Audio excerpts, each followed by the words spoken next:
ये आज के लेक्चर में हम लोग देखने जा रहे हैं हमारा पहला हुक जिसका नाम है use state. So use state hook क्या करता है वो देख लेते हैं।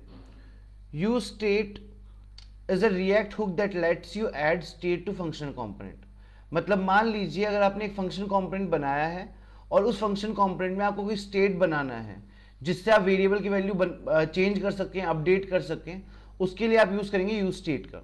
It allows functional component to have state without using class component. ये आपको स्टेट बनाने की परमिशन देता है बिना क्लास कंपोनेंट की। The state variable updates the component when its values change.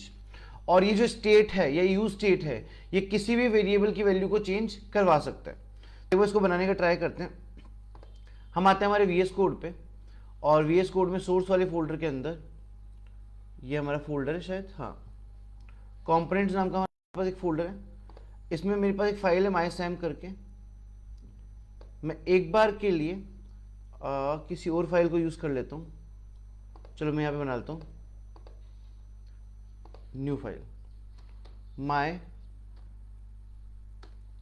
HOK hooks करके करता हूँ। परफेक्ट। इस पर RFC कर लेते हैं और सबसे पहले इस फाइल को app.js में इंटीग्रेट करते हैं। यहाँ से एग्जाम्पल वाली फाइल हटाते हैं, इसका इंपोर्ट हटा देते हैं और यहाँ पे डाल देते हैं माई एंड फाइल का नाम था मेरा हुक। सही, ओके। नाउ अब बेसिकली क्या काम है, हम जाते हैं माई हुक के ऊपर इस जगह पे और यहाँ पे जाके हम बनाने वाले हैं यूज स्टेट हुक। सो यूज स्टेट हुक बनाने का सिंटेक्स क्या है, सबसे पहले आप कॉन्स्ट लिखिए और ये लिखना कहाँ है वो मैं आपको बताता हूँ। ये आप लिखेंगे अपने फंक्शन के अंदर रिटर्न के पहले, ठीक है। तो हम जाएंगे यहाँ पे और लिखेंगे कॉन्स्ट इस तरीके से और एक ब्रैकेट डाल देंगे। इस ब्रैकेट के अंदर हमको दो वेरिएबल्स बनाने हैं, पहला किसी भी नाम से और उसके आगे सेकंड वेरिएबल जो होगा उसके आगे सेट लगाया होगा।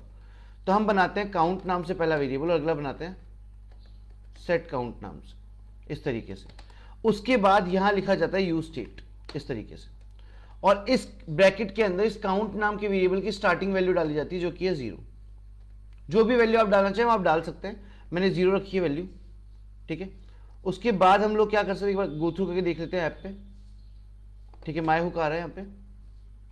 नाउ नेक्स्ट स्टेप, अब हमें क्या करना है, हम लोग एक h1 टैग लगा लेते हैं और एक बटन बना लेते हैं। तो यहां जाते हैं इस डिव के अंदर हम लोग एक लगा लेते हैं h1 टैग और यहां लिखते हैं माई काउंटर ऐप करके और यहां पे जाके बना लेते हैं एक बटन। तो मैंने बनाया यहां पे एक बटन और इस बटन को क्लोज कर दिया एंड बटन पे मैं यहां पे जाके इंक्रीमेंट लिख देता हूं या इंक्रीज लिख देता हूं। एक और बटन बना लेता हूं और इस पे मैं लिख देता हूं डिक्रीज। अब मुझे करना क्या है, मैं चाहता हूं इन बटन्स पे जब क्लिक करूं तो काउंटर नाम के वेरिएबल की वैल्यू इंक्रीज या डिक्रीज हो जाए, ठीक है। मेरे को कुछ ऐसा चाहिए। तो क्या होगा, जो एक काउंट नाम के वेरिएबल की वैल्यू आपने 0 दी है, आपको इस वैल्यू को चेंज करवाना है इन दोनों बटन के क्लिक के ऊपर और ये जो वैल्यू चेंज होती है ये होती है सेट काउंट की हेल्प से, ठीक है। कैसे होगी देखते हैं। हम पहले बटन पे आएंगे हमारे और पहले बटन पे आके एक ऑन क्लिक इवेंट लगा देंगे। तो हम यहां पे आके लगाते हैं ऑन क्लिक इवेंट। अब ऑन क्लिक इवेंट के अंदर आपको बनाना है एक एरो फंक्शन, ठीक है। तो हम बनाते हैं यहां पे एक एरो फंक्शन इस तरीके से और इसमें डाल देते हैं हमारा वो सेट काउंट, डाल दिया इस तरीके से। अब सेट काउंट के अंदर हमको क्या करना है, सेट काउंट के अंदर हमको जो काउंट की वैल्यू है +1 और -1 करनी है। तो हम जाते हैं यहाँ पे और लिख देते हैं काउंट +1 और नीचे डिक्रीज पे भी ऐड कर देते हैं ऑन क्लिक और यहां पे लगाते हैं हम सेम एरो फंक्शन और एरो फंक्शन लगाने के बाद हम यहां पे वापस डालते हैं सेट काउंट, ब्रैकेट डाला और लिखा काउंट -1, सेव किया, ओके। अब जो काउंट नाम का वेरिएबल है इसकी वैल्यू हमें कहीं ना कहीं डिस्प्ले करवानी पड़ेगी। तो मैं इसकी वैल्यू यहां ऊपर डिस्प्ले करवा रहा हूं h1 में। तो यहां पे मैंने लिख दिया value of count is equal to और मैं इसकी वैल्यू डालता हूं यहां पे काउंट, सेव, परफेक्ट, आ गया। अभी स्टार्टिंग में उसकी वैल्यू 0 है, इंक्रीज पे क्लिक करते वैल्यू बढ़ रही है और डिक्रीज पे क्लिक करते वैल्यू डिक्रीज हो रही है। अगर मैं इसकी वैल्यू 0 की जगह स्टार्ट कर दूं अगर 2 से, तो आप देखना वैल्यू कहां से स्टार्ट होती है। तो अब जो स्टार्टिंग वैल्यू आ रही है वो आ रही है 2। अब जब मैं इसको इंक्रीज करूंगा तो 2 से इंक्रीज होगा और डिक्रीज करने पे डिक्रीज हो जाएगा।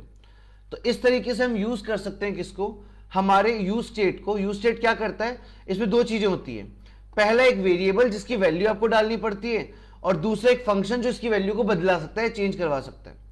अगर ऐसे हम लोग अगर एक और एग्जांपल लेना चाहें कि इस पर्टिकुलर चीज को हम एक फॉर्म पे अप्लाई करना चाहें, तो हम देख लेते हैं हम कैसे अप्लाई करेंगे इसको। तो यहां से भी एक बार ये हम हटा देते हैं, और मान लीजिए मेरे को एक फॉर्म बनाना है, तो अभी एक बार यूज स्टेट भी मैं यहां से हटा देता हूं। नाउ जो फॉर्म मैं बनाने जा रहा हूं, उस फॉर्म में एक इनपुट लूंगा जिसमें मैं नाम डलवाने वाला हूं किसी भी इंसान का, ठीक है। तो मैं यहां पे आता हूं और इस जगह पे आके मैं यहां बना लेता हूं एक इनपुट, ठीक है, और इसको क्लोज करते हैं। इसका टाइप लगा देते हैं टेक्स्ट, प्लेस होल्डर इसमें डाल देते हैं जिसमें लिखते हैं एंटर योर नेम, परफेक्ट। और उसके बाद अगली दो चीज होगी, वो होगी वैल्यू और ऑन चेंज। वो समझाता हूं मैं आपको कैसे करना है। तो सबसे पहले हम क्या करेंगे, यहाँ पे वैल्यू डाल देंगे, वैल्यू, और इसको भी एक बार के लिए या फिर एक काम कर वैल्यू हटा देते हैं पहले। नाउ अब जो आपने एक इनपुट बनाया है, इस इनपुट के लिए आपको एक हुक बनाना पड़ेगा, जो मैं यहां बना रहा हूं। मैंने लिखा कॉन्स्ट और लिया इसका नाम, वेरिएबल का नाम नेम, और यहां दिया एक function set name is equal to use state, और नेम की इनिशियल वैल्यू। अब नेम की इनिशियल वैल्यू मतलब नेम में स्टार्टिंग में क्या वैल्यू है कि कोई वैल्यू ही नहीं है, तो आप यूज स्टेट को यहां पे खाली डाल के छोड़ सकते हो, इस तरीके से छोड़ दिया। अब क्या होगा, आप चाहते हो कि जो भी वैल्यू यहां पे दिखे वो वैल्यू यहां आ जाए, मतलब जो भी वैल्यू आपकी नेम के अंदर आए वो वैल्यू इनपुट के अंदर आ जाए। आपने दोनों को अटैच कर दिया है, ठीक है। अटैच करने के बाद आपको इसकी जो वैल्यू है वो रिकॉर्ड करनी है, सेव करनी है, चेंज करवानी है, जो भी काम आपको करना है उसके लिए हम इनपुट के ऊपर एक इवेंट लगा सकते हैं जिसका नाम है on change. On change event के अंदर सबसे पहले बनेगा एक एरो फंक्शन, तो हम यहां लगाएंगे एरो फंक्शन, इस तरीके से लगा दिया। यहां पे इनपुट में जब भी आपको इस इनपुट की वैल्यू चाहिए होती है, वैल्यू दिखानी होती है, तो आपको इवेंट डालना पड़ेगा ई करके, ठीक है। और यहां जाके आप लिखेंगे सेट नेम। फिर सेट नेम के अंदर आप एक फंक्शन को कॉल करेंगे जिसका नाम है e.target.value। ये क्या बोल रहा है वो समझाता हूं आपको। ये बोल रहा है कि जो भी इवेंट लग रहा है उस इवेंट से उसकी वैल्यू उठा लो, मतलब ये जो इनपुट में जो भी आप लिखोगे उस वैल्यू को उठा के आपको नेम नाम के वेरिएबल में डाल के दे देगा। उसके बाद नीचे आपने यहाँ पे एक h1 टैग लगा दिया, और यहां पे आपने बोला कि नेम की वैल्यू को मैं प्रिंट करवा देता हूं। चलो चेक करते हैं, रिफ्रेश किया, यहां पे मैंने जाके टाइप किया अमित। मैं जैसे जैसे टाइप करे जा रहा हूं वो नीचे आया जा रहा है, मैं जैसे रब करे जा रहा हूं वैल्यू मिटती जा रही है। वापस बताता हूं क्या हुआ। आपने सबसे पहले अपना जो नेम नाम का वेरिएबल था वो वैल्यू में डाला, जिससे क्या होगा, जो भी वैल्यू आप इनपुट में डालेंगे वो नेम नाम के वेरिएबल में चली जाएगी। अब उस वैल्यू को आप देखने के लिए, पिक करने के लिए क्या कर रहे हैं, आपने एक इवेंट लगाया ऑन चेंज, मतलब जैसे जैसे मैं उसमें टाइप करे जाऊंगा वैसे वैसे एक इवेंट काम करेगा। वो इवेंट आपके इस इनपुट से उसकी वैल्यू ले लेगा और वैल्यू लेके सेट नेम तक पहुंचा देगा, जिससे वो नेम नाम के वेरिएबल तक आ जाएगी। और जैसे आप वैल्यू को चेंज करेंगे यहां जाके वो वैल्यू आपको विजिबल हो जाएगी। तो इस तरीके से ये आपको एग्जांपल समझाया है मैंने जहां पे आप यूज कर सकते हैं यूज स्टेट हुक का। सो आई होप आपको समझ में आया होगा। Thank you so much.